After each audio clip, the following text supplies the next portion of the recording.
Halo teman-teman, kembali lagi dengan saya Gemal Panggabean, pemimpin redaksi duniafintech.com. Kali ini saya bersama CEO dan co-founder dari Financier, Mas Edwin Kusma. Halo Mas Edwin. Halo Mas Gemal. Apa kabar? Baik. Bang Gemal apa kabar? Baik juga. Terima kasih. Nah, teman-teman, kita kali ini akan membahas tentang apa sih Financier itu, dan Financier itu baru berdiri di Indonesia semenjak era pandemi ini, era tahun lalu. Betul. Mana memang fintech ya, atau perusahaan digitalisasi memang sudah lagi naik-naiknya 2 tahun terakhir gitu ya. Nah, hari ini kita akan bahas bagaimana perkembangan bisnis financial di Indonesia setelah masuk dari tahun lalu dan bagaimana mereka melihat Indonesia ke depannya, terutama di tahun depan. Oke, Mas Edwin, saya ingin tanya, market Indonesia ini menurut financial itu seperti apa? Oke, jadi kita tadi seperti yang Bang Gemal sebutkan juga, kita kan berdiri tahun lalu. Memang negara pertama yang kita fokuskan di Asia Tenggara ini memang Indonesia. Karena ya kita tahu sendiri lah, dari segi populasi, dari segi potensinya itu sangat lebih besar mungkin daripada negara-negara lainnya. Nah, kita lihat potensi fintech di Indonesia ini seperti apa sih? Seperti kita tahu, Bang Gemal juga sudah sebutkan bahwa mungkin 3-4 tahun terakhir, 2-3 tahun terakhir juga lebih ini ya, lebih terlihat lagi fintech di Indonesia ini sangat cepat perkembangannya. Betul. Dari yang dulu mungkin masih tradisional seperti peer-to-peer lending, sekarang udah ada BNPL, udah ada bookkeeping platform juga, dan berbagai macam yang lainnya juga. Ini fenomena yang sangat bagus sebenarnya untuk industri finansial di Indonesia gitu ya. Karena dengan inovasi-inovasi baru, masyarakat juga bisa terpenuhi kebutuhannya lebih cepat, lebih mudah-mudahan risiko juga dengan adanya financial juga. Nah, itu yang kita lihat potensi sangat besar karena pertumbuhan industrinya juga sangat pesat dan sangat baik gitu. Tapi kalau dari sisi, jadi kan biasanya kalau orang kenal fintech itu kan lending, Ya. kalau bahasa ini pinjaman online. Kalau itu lending terus ada BNPL. Nah, kalau financier sendiri ini kan open finance. Open finance itu seperti apa sih Mas itu? Oke. Jadi sebenarnya open finance itu konsep yang kita bawa ke Indonesia. Karena kita di awal lihat mungkin orang lebih tahunya open banking, lebih familiar dengan open banking. Sedangkan kita secara data sendiri lihat di Indonesia sendiri masih 30-40% orang yang tercover oleh bank. Sisanya masih underbank atau unbank. Oke. Jadi kita lihat bahwa nggak cuma bank, tapi kita juga mau perbesar skopnya itu yang di luar bank juga. Jadi ekosistem fintech yang ada di sekitar itu juga tercover. Nah, apa sih sebenarnya open finance itu? Jadi lebih ke interoperability dari bank dengan fintech ekosistem agar bisa istilahnya menghadirkan layanan yang lebih aman, yang lebih baik, yang lebih pokoknya yang lebih baik untuk masyarakat luas gitu. Tapi dari sisi mungkin kalau BNPL itu kan by loan kan ya. Lending itu memang orang investasi terus uangnya diputerin terus jalan ke masyarakat. Nah, kalau open finance ini spesifiknya itu kayak apa? Apakah dia memang langsung ke customer, apakah memang langsung atau hanya B2B saja? Ya, betul. Seperti yang mau katakan, kita lebih ke B2B. Jadi kita serve di fintech platforms atau perbankan atau bank gitu ya. Jadi kita provide service kita nggak langsung ke end customer. Jadi kita bukan financial, bukan consumer facing application atau consumer facing platform ya. Jadi kalau dari segi produk sendiri ada 3. Yang pertama account aggregation atau orang lebih tahunya data enrichment. Kedua ada innovative credit scoring. Yang ketiga ada payment initiation. Nah, ini memang service atau produk yang kita berikan kepada tadi platformnya, to be-nya gitu. Buat si fintech platform ini bisa memberikan service yang lebih baik ke end customer-nya. As simple as, mungkin saya beri contoh ya. Semua platform, consumer facing platform, application itu membutuhkan proses onboarding. Iya benar. Ketika ada user baru yang mungkin dari segi historical transaction atau historical repayment di let's say di pinjaman online gitu. Itu kurang memadai atau kurang baik. Karena mungkin skop yang selama ini dilihat hanya dari repayment pembayaran, historical pembayaran, dan most probably itu usernya nggak bakal bisa onboard kan, karena dia kurang layak gitu, nilai kurang layak. Tapi yang kita lakukan adalah kita bisa memberikan insight di luar itu, karena kita terkoneksi dengan berbagai macam tadi yang saya bilang berbagai macam fintech platform yang ada di ekosistem ini, untuk bisa leverage digital journey dari potensial user itu, untuk kita jadikan nanti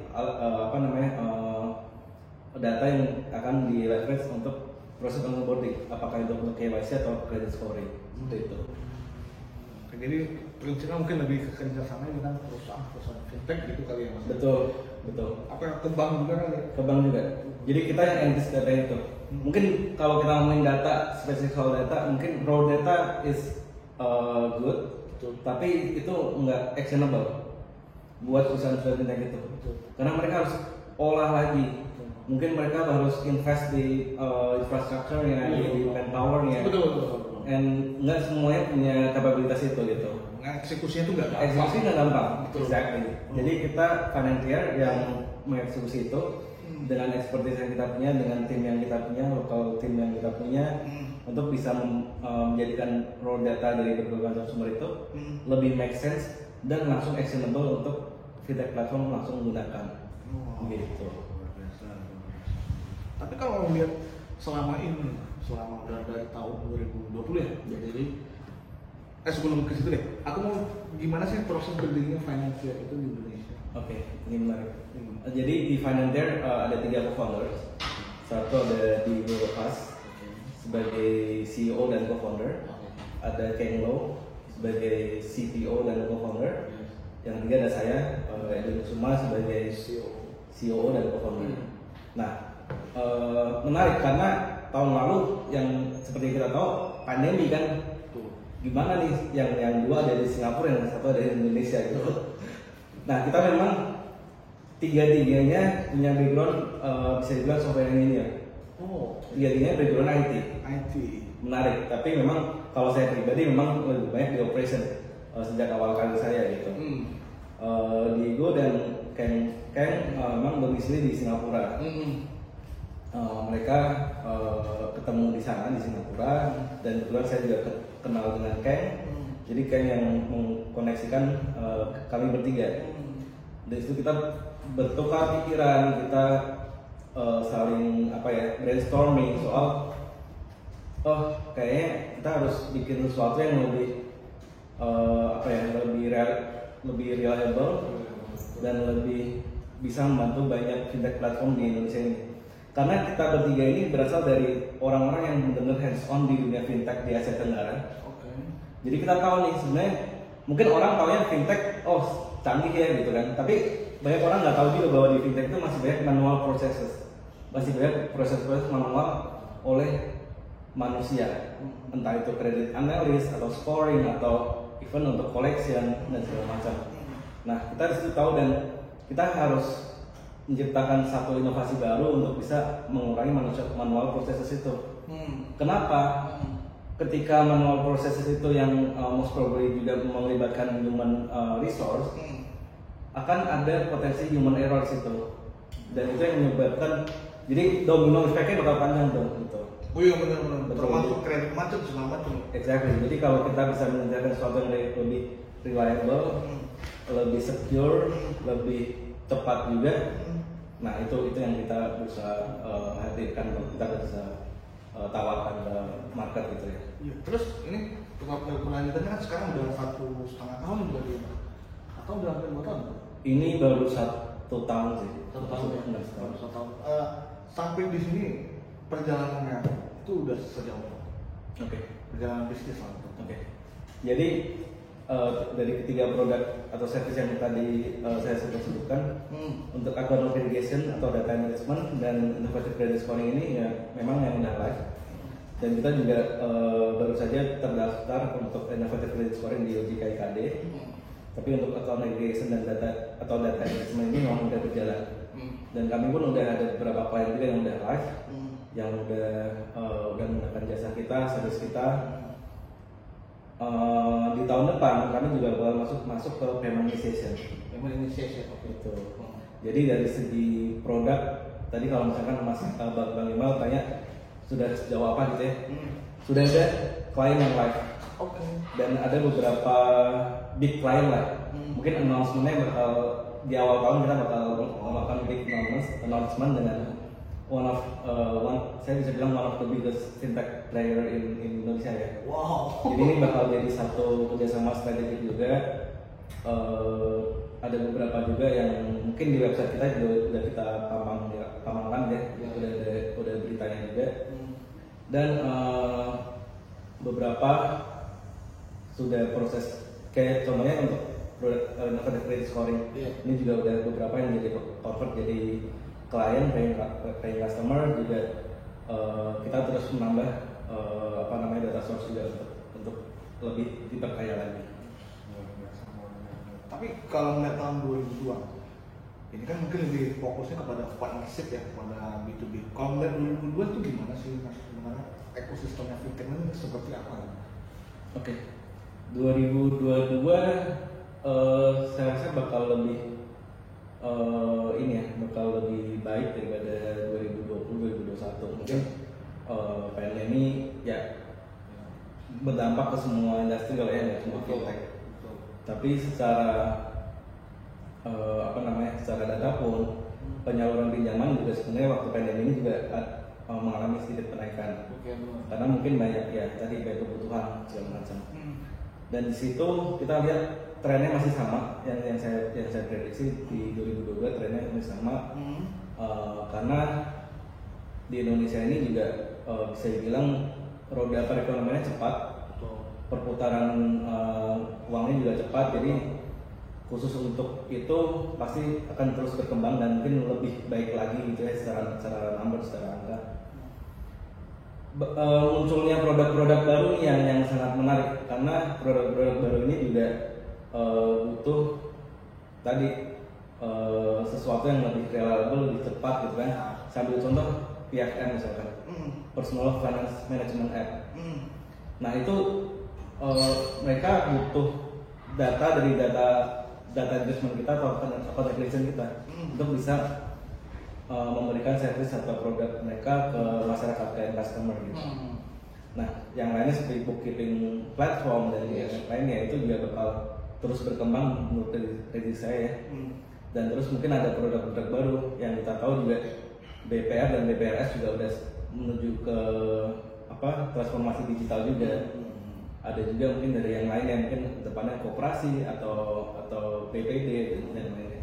Tapi kalau melihat target tahun depan itu ada proyeksi angkanya nggak sih Mas? Jadi misalkan kalau ngomongin lending kan biasanya ngomongin penyaluran kredit sekian. Jujur kalau di finance ada seperti itu nggak? Jujur ya karena kita bukan lending company juga jadi agak kurang apple to apple untuk dibandingkan. Tapi mungkin kalau misalnya ditanya targetnya pasti financial di 2022 kita lebih ingin terus berkembang. Kita sekarang juga sedang berkembang dan ingin berkembang lebih besar lagi dari term of number of clients, number of partnership yang kita lakukan juga di tahun depan. Dan juga terutama karena tadi produk ketiga juga saya sudah sebutkan, kita bakal fokuskan di tahun depan juga, which is urbanization gitu. Oke, tapi kalau mau fintech kerjasama dengan finance itu gimana sih? Jadi kalau fintech yang tidak berizin jangan harap-harap loh, sanggup. gimana Pak? Untuk kerjasama sebagai data partner kita sebenarnya di financial kategorisasikan menjadi dua ya, atau partner dan klien. Untuk partner ya biasanya juga dari tim BD kita bakal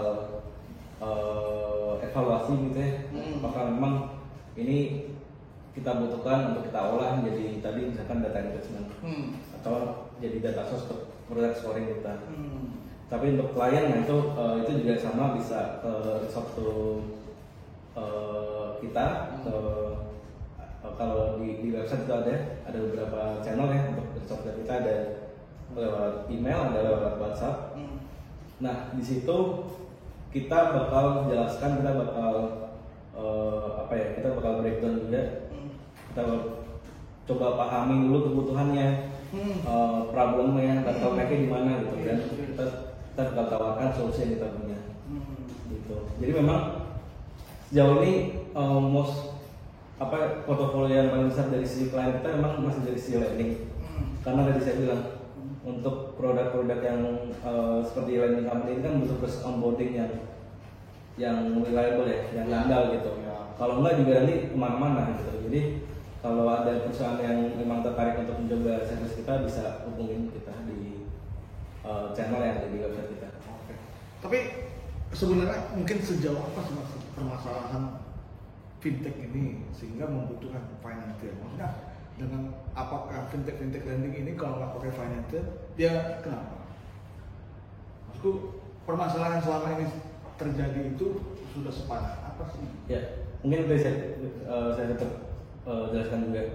Jadi selama ini mungkin proses scoring atau proses EKYC itu ya baiklah, berbagai macam sumber, karena juga berbagai macam service provider yang ada di luar sana kan. Tapi yang financial tawarkan ini yang lebih komprehensif, yang lebih 360 dalam artian mungkin dari sumber data juga lebih kaya gitu ya dibanding yang lain. Jadi proses onboarding ini mempunyai satu pandangan yang lebih komprehensif, yang lebih ideal juga, mengenai menentukan apakah ini potensial borrowernya memang layak atau tidak layak gitu. Karena ada beberapa kasus yang seperti ini misalkan, karena tadi saya bilang belum punya historical pembayaran atau mungkin historical pinjaman sebelumnya, atau mungkin mahasiswa atau mungkin segmen-segmen yang sama ini yang memang belum tertap ya, masih kurang seperti segmen C atau D gitu. Dia masih kebanyakan mungkin masih cash basis dalam artian. Betul. Itu kan tidak terrecord Betul. di credit scoring atau kebanyakan gitu ya. Nah, kita juga bekerjasama misalkan dengan POS company atau mungkin ada beberapa perusahaan yang bisa meng-capture data itu gitu. Itu yang kita jadikan scoring. Jadi scoring atau data yang kita provide juga lebih komprehensif, nggak cuma dari satu sektor gitu. Yang setahu saya sekarang masih banyak memang dari satu elemen, itu historical repayment ya. Nah, kita menawarkan yang lebih dari itu gitu. Tapi untuk kelayakannya bahwa seorang mahasiswa atau seorang fresh graduate mungkin yang selama ini nggak terrekord secara digital, apakah mereka yang dikategori baik itu seperti apa, dan mereka yang tidak dikategori yang bukan kategori baik itu seperti apa secara scoringnya? Oke, ini mahasiswa gitu ya? Iya, katakanlah mahasiswa, katakan memang selama ini nggak pernah terrekord sama sekali secara digital. Oke, jadi pertama digitalisasi di segala hal itu udah kita rasakan gitu ya. Dan kalau asumsinya adalah seorang mahasiswa, pasti dia juga udah adopsi digitalnya juga udah tinggi gitu. Karena sekarang mau ke kampus juga sekarang udah mungkin udah pakai ride-hailing application, mau bayar apa juga sekarang udah pakai wallet gitu kan. Iya. Nah, itu sebelum saya menjawab pertanyaan Bang Imam, itu yang kita capture juga kan. Jadi lebih komprehensif, nggak cuma di antar bank-bank gitu. Betul, itu yang lebih komprehensif. Kita dari ride-hailing, e-commerce, e-wallet dan macam itu juga kita capture. Dia lebih komprehensif pandangannya untuk lihat, oh ini sebenarnya historical atau digital journey yang ada itu seperti apa sih gitu. Layak nggak sih orang ini gitu. Nah, untuk tadi bisa memiliki bisa bilang apa ya, memiliki satu catatan keuangan yang baik lah. Ya, itu mungkin memiliki pengelolaan keuangan yang baik dulu. Jadi untuk mengelola dengan baik, dia juga perlu tahu bahwa financial capability seperti apa. Mungkin ada juga orang yang memang sudah terbiasa rapi gitu ya, mungkin sebenarnya catat. Tapi sekarang juga ada dengan bookkeeping platform juga itu memudahkan kan? Karena sekarang orang juga udah tergantung ke handphone, ke smartphone juga gitu. Semuanya online. Dan ketika itu sudah dilakukan, tinggal tergantung orang itu bisa bilang apa ya, menseparasi atau membagi kebutuhannya dengan baik gitu. Kan biasanya ada orang juga, oh saya misalkan punya uang saku, kalau mahasiswa uang saku dari orang tua atau mungkin dari magang atau mungkin kerjaan sampingan gitu ya. dia bisa bagi pemasukannya itu untuk kebutuhannya masing-masing. Yes. Nah itu perlu untuk nantinya agar tidak jadi misalkan kurang nih uang saya untuk bulan ini, akhirnya masuknya lari ke mungkin pinjaman online atau yang lainnya gitu. Dan itu ketika tidak di manage dengan baik itu bakal lari kemana-mana. Sebenarnya tidak ada yang salah dengan pinjaman online gitu. Iya benar. Karena kalau yang ilegal udah pasti salah. Itu udah pasti salah. Ini kalau yang legal itu kan membantu sebenarnya, membantu UMKM, membantu untuk dana talangan mungkin yang punya kebutuhan yang besar gitu. Nah, kembali lagi harus bisa memanage keuangan dengan baik. Sekarang juga saya rasa udah banyak lah aplikasi atau seminar atau mungkin edukasi dari media sosial. Itu tinggal perlu bukan diikutin ya, karena tidak semua itu sesuai, tapi mungkin bisa dipelajari, bisa ditelaah lebih lanjut gitu. Tapi kalau mungkin dikategorikan dia harus menjadi seseorang yang punya keuangan sehat, yang mungkin harus rapi juga ya. Rapi, betul. Betul. Oke, nah beberapa waktu yang lalu tahun ini, kan Finantir udah dapat lagi pendanaan tahap awal dari S Ventures dan Global Founders Capital. Ini bisa cerita dikit sebenarnya seperti apa? Itu sebenarnya itu bulan April atau Mei kemarin. Yes. Itu udah cukup lama ya. Itu pun di seed funding kita. Kebetulan ini juga ada jalan beberapa bulan dan ini juga kita lagi menuju ke tahapan yang berikutnya gitu. Nah, buat kita memang yang kita close di seed funding kemarin memang untuk lebih ke development sekarang yang kita punya. Development baik dari segi produk, dari segi people-nya juga, dari segi inovasi yang lainnya juga seperti itu. Nah, ini kita juga udah masuk fase growth, jadi kita terus tadi juga saya sudah sebutkan udah ada beberapa klien juga yang udah terkoneksi dengan kita, udah pakai service Finantir. Jadi kedepannya ini mungkin inilah kita bakal terus berkembang dari saya bilang gitu. Karena itu yang di Bang Gemal sebutkan itu udah di April dan di Mei kalau saya. Itu setelah sesi YC kita. YC demo di bulan April waktu itu. Jadi memang nanti dana yang itu sudah sudah direalisasikan buat pengembangan. Betul. Harapan Mas Edwin nih, suatu CEO dari finance 2022 seperti apa? Mungkin dari situasi pandemi, situasi perekonomian, majunya digitalisasi Indonesia. Iya. Kalau harapan saya sih pasti untuk Finantir sendiri terus berkembang ya, makin banyak lagi karena kita sebenarnya tumbuh, tapi kita juga lebih lihat ke impact yang kita bisa berikan, gitu kan. Kita mungkin nggak bersinggungan langsung dengan end user, tapi kita dengan service, dengan produk yang kita berikan kepada platform, fintech platforms atau bank gitu ya, itu bakal bisa memberikan dampak yang positif ke end user gitu. Jadi impact itu yang pengen kita terus perbesar. Perkembangan dari tim, perkembangan dari sisi produk, dari sisi manpower, dari sisi yang lain juga ekosistem itu yang kita harapkan juga terus untuk tumbuh bagus gitu. Dan arahnya udah positif tadi yang saya sebutkan juga. Di Indonesia ini kan startupnya sangat ini ya, kencang dan perkembangannya sangat cepat gitu. Jadi dengan mudah-mudahan ini situasi pandemi juga semakin hari makin baik ya. Mudah-mudahan makin baik juga tahun depan tuh bakal lebih melesat lagi. Ya, kayaknya juga orang lagi istilahnya kalau di grafik itu lagi titik support kali yang Mas ya, kalau lagi berjatuh lagi naik-naik. Iya naik. Oke, terakhir Mas Edwin, untuk pemirsa dunia fintech nih, ini kan buat kebanyakan mahasiswa, ya kan kebanyakan orang milenial yang melek dengan keuangan. Kasih tips keuangan lu bagus untuk mereka. Oke, mungkin tips paling sederhana ya mungkin masih sama ya.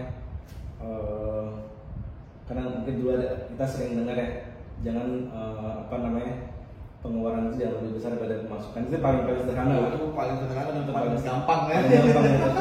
itu paling gampang untuk mengelola keuangan dari diri kita sendiri dulu gitu kan.